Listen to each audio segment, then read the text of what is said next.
New at 6, drones are making headlines after one crashed into a St. Louis office building. Another came dangerously close to a commercial flight near Tallahassee, it was revealed this week.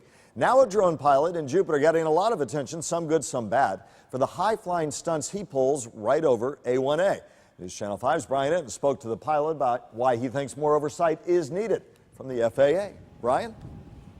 Michael, you or I could go out and we could buy a drone just like this one for about $500. You really don't need a license. There's no laws that regulate this kind of a thing. And you or I could just go ahead and fly this thing. But I talked to one drone pilot in Jupiter. He has $20,000 worth of drones, and he says not just anyone should be allowed to take to the skies.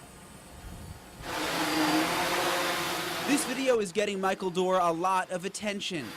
Flying his drone 45 miles an hour down A1A in Jupiter and trailing it in a chase car. It's my passion now.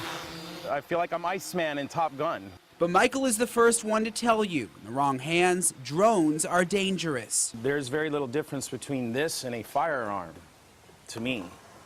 Because if this is coming at you at 50 miles an hour out of control, you're in trouble. I have a $1 million liability through transport risk.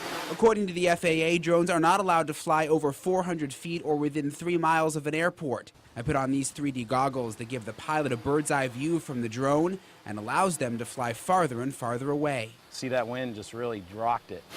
Michael says drones get a bad rap because of inexperienced pilots. He spent almost a year in a simulator before flying his drones, but he says not everyone in Jupiter knows that. 3 Jupiter police cars go flying up the road. Somebody called because they don't know what this is. And I also realized that I can really hurt somebody with this. Michael is in favor of more oversight and says the FAA should require drone pilots to have a license. Hobby shops have a responsibility to not just sell it to a paper boy because he's got the money. Put him on a simulator, prove that he can fly it like a plane. We talked to Jupiter police who said that they have not received any formal complaints about drones. The FAA right now says they are working on new rules to regulate these things, but they say because of the complexity of U.S. airspace and how quickly the technology is developing, it's taking longer than they expected.